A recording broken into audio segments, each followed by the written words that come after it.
Howdy, Chunky. My name's Alex Belfield, and this is The Voice of Reason. I believe the reason I went to prison for 3 years for words was over the media mafia, which was helped by the police mafia and overseen by the dark forces.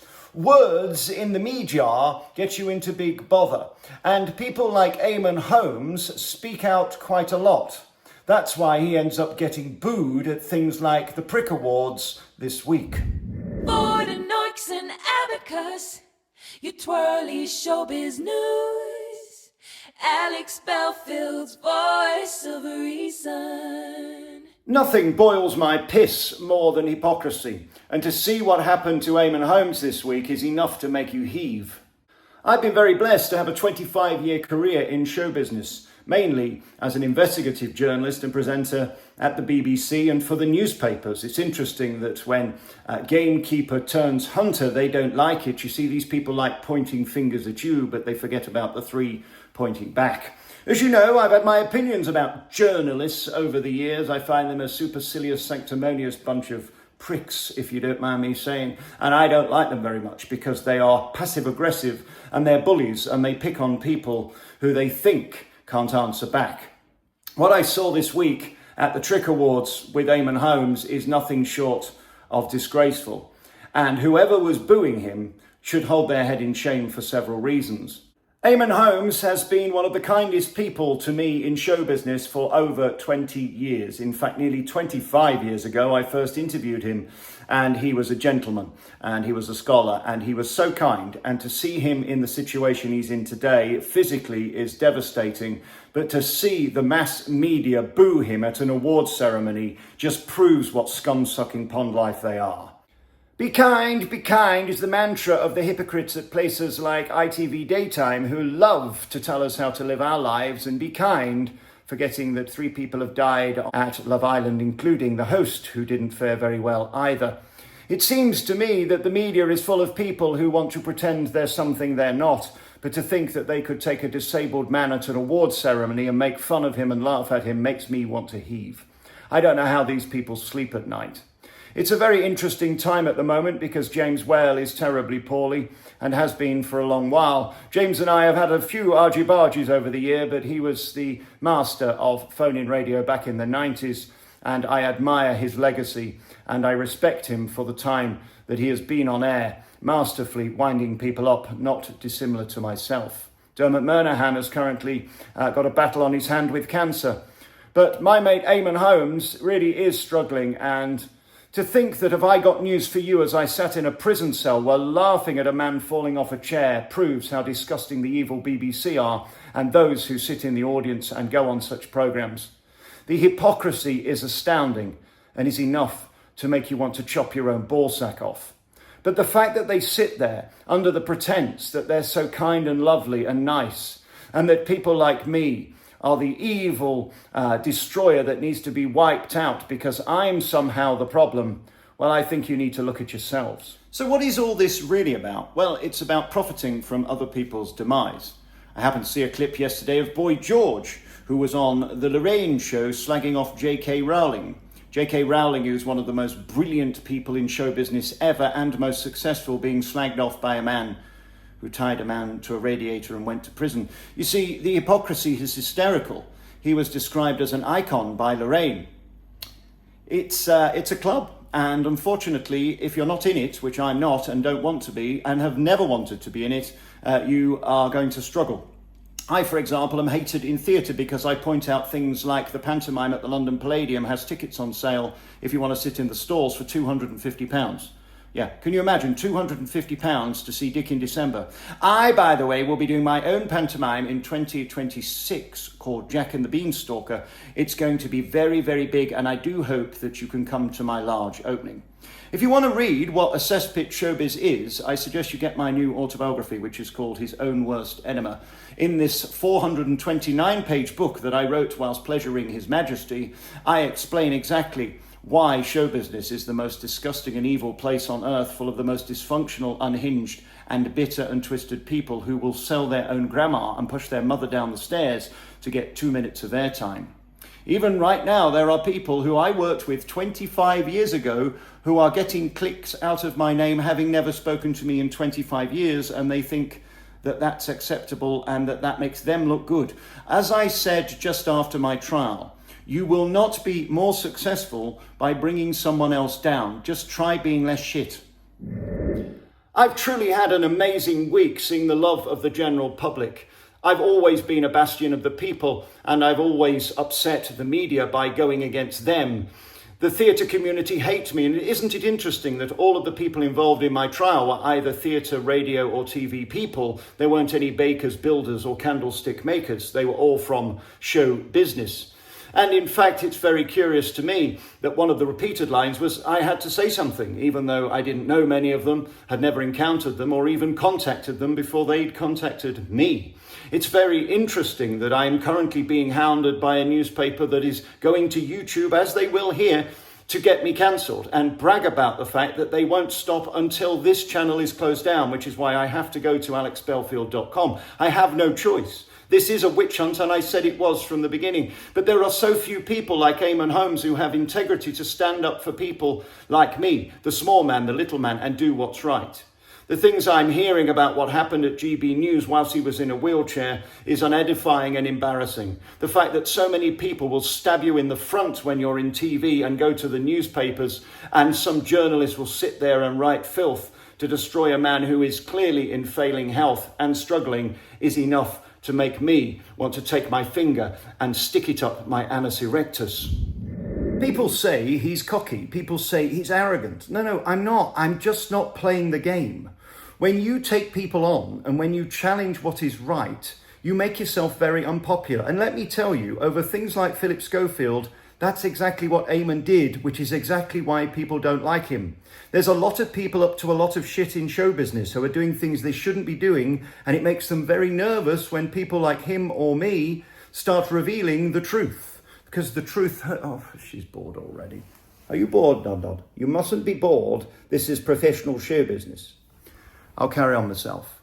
So what I'm saying is, whilst these people are booing a hero, a legend and a star like Eamonn Holmes, just ask yourself, what are they doing in the bedroom that they don't want Eamonn or I to talk about? Eamonn, I love you and there's nothing you can do about it. You will always be a hero to me and you're a dear friend who I adore. So I hope that explains where I'm at with my career and where Eamonn is with him. The difference between him and I is he's at the end of his career, having had 40, 50 years of massive success and very decent money. I've still got quite a long way to go. So the only way that I can survive is by protecting myself behind a paywall at alexbelfield.com. When you've got journalists who right this second are transcribing what I've said here to send it to YouTube to beg them to cancel the channel, this is not free speech, this is not democracy, and this is not fair. It is not just and it's not right. But that's the world we live in. When people don't like you because of their predilections, let's call it that, they will stop at nothing to destroy you. So if you'd like to support me, we will begin the phone-in at 9 o'clock on July the 6th. That's a Sunday. We'll do it every Sunday and every Wednesday at 9. I'll do the morning news, 30 minutes. You can see all of the biggest stories from around the world. And no, we won't be talking about Muslims, Jews or wars, because I'm not interested. I'd rather talk about Take a Break magazine and net curtains. It's just my predilection that I think we need to make Britain laugh again. So I'll be doing my best to make you titter and give you a shaft of wit as quickly as I can, as early as possible in the morning. If you'd like a copy of my new book, there's about 60 left before we have to reorder. So thank you to everybody who's been so kind. And your comments are just overwhelming that I turned what was a very negative thing designed to destroy me, kill me, and have me in a box into a new publishing career. 3 years in prison, 6 books. I would say that's an own goal. But you know what? They needed to do what they needed to do, and now I need to do what I need to do. Oh yes, and just a little bit of business. People are saying, why is the postage so expensive? Why does it cost over £5? Well, ask Royal Mail. £4.50 to send a book in the post. It's 429 bloody pages. This ain't no leaflet. You'll be fingering my epistle for days on end. A lot of people asking, can we get it in foreign parts? Yes, you can. Just tell us where you are and if you're willing to pay the postage. And if you don't want to pay the postage, hang on a couple of 3 days and we will have it on the Kindle. We'll have the audio book book before you can say piff, paff, poof. Oh, and for anybody who doesn't like it, thank you for your $12.99. So, to cut a long story medium length, this is the most exciting period of my life. Having spent 3 years pleasuring His Majesty, it's now time for my second coming. The books are out. The website is back open for business now. The entire archive of 2 years is there. You can watch all the old phone-ins and all my old vids. Go to alexbelfield.com. As I say, apologies about the post office charges, but you know what? As we all know, post office do tend to be a little unscrupulous when it comes to the tippy-tappy and how much they charge for things, and maybe putting little zeros on the end of things and then sending people to prison and still not fucking paying them out. Can you believe that I was talking about that, the post office scandal, before I went to prison? And despite all the whoop-de-doo of ITV and all the inquiries, and I'm not a fan of inquiries because they achieve fuck all, nothing has happened. Most of these people still haven't been paid out. And Bates is still there, banging his head against a brick wall. Shame on you, United Kingdom. We think we're so clever, don't we? We think we're so ahead of the world. Yet, look at us. Free speech, ask Lucy Connolly. By the way, to those people who got it wrong yesterday, including the woman from Reform, she's not on parole. They will try their utmost to make sure she cannot qualify for parole. Yeah. Now, I've said quite publicly, as a magistrate of 20 years, that the sentence she received was absolutely ridiculous. She's on a determinate sentence and will be let out at the end of her sentence. Her bad behaviour makes no difference whatsoever. Love, if you're going to have your opinions, you need to get your facts straight. And then other YouTubers keep repeating it. She will not have her time extended like me. I can't have mine extended unless there's another charge and you get another judge to decide you need another 5 years for words. And as for those worrying about me, don't you worry about that. I'm fine. I know what the rules are and I know what my license conditions are. And one of them is that I can have free speech. So I'm allowed my freedom of expression and I'm allowed to sit here talking to you. It's the dark forces we need to worry about in the mainstream media, the people on life support who want to bring me down to feather their own nests. That's the enemy right now. So, the book's available, alexbelfield.com is live, and we're about to go back on tour. I can't fucking wait. This is a great time to be alive because we're going to make Britain laugh again.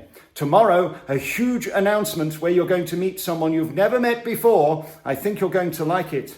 Subscribe here, please. You must press the like button if you want to be in the Church of Belfield on your knees, and my parishioners will be back together July the 6th for the phone-in at alexbelfield.com. Guardian readers, ambivalentious types, and champagne sippers, switch off now. Alex Belfield's voice of reason. I'll buy myself a hot tub and I'll sit pleasuring myself in my back garden as if I'm having a bath. I'm going to put anything on credible. Don't mind me. I'll come and interrupt you one day whilst you're performing. Kiss my hairy white arse. That's my fanny, by the way. Beep, beep. I went into his surgery and I said every time I try and talk, I end up farting. He said, hang on there, my man. He came back with this big 7-foot pole. I said, what the fuck are you going to do with that? He says, I'm going to start by opening a window. But it is very good for ratings. Red and yellow and pink and green, non-binary gender fluids too, transformers and gays and straights and bis and everything too. Ooh, up a bit, Tarquin. Don't you let them tell you that I'm obsessed with my jelly wobblers. It was ooh, up a bit. For the women, da-da-da-da, put your hands up your lady mouth parts. I tell you, without you, mate, you're God. The shit you spew out of your mouth, mate, we need it. You fucking help me. I'll sue you again someday. Alex, if it's £3,000 in arrest, Alex, and you had 5 arrests that were unlawful, that will make you £732,000, Alex. Money, money, money, it's so funny. In a rich man's world, BBC. All of my clinical skills that I would have done in person in practical sessions, I've learned off PowerPoint, one of them being injection technique. So, wow. But it makes me want to stick my head up my own backside and blow my nose till the pressure equalises. Moi! Moi! Yes, that's the actual French for point. I love the BBC. See boobies. I like Blue Peter. I like all of the news round. They give the news to people in a very simple way. I like. Shut the fuck up. Pwah! This lady has married herself. Can't gotta be sticker by. I know I sound ridiculous, but here is my new play. I want to go and say hello, but they are all gay. I watch your show daily and I try and give it to my friends and family. Thank you, sir. It's only now they're starting to listen a little bit. You know, it takes people a long time to come round to the Church of Belfield, you know, before they get on their knees and start preaching in the congregation. And I will be here morning, noon and night, ranting and raving. Boo, boo, boo. What I say to you is distract from your dangling gums and get your knockers out. You slap my back and I'll tickle your tits. Chickens, you know, make love. Half a quarter of a millisecond, like when they arrive, a chicken, like that. I'm not making this up, this is a fact.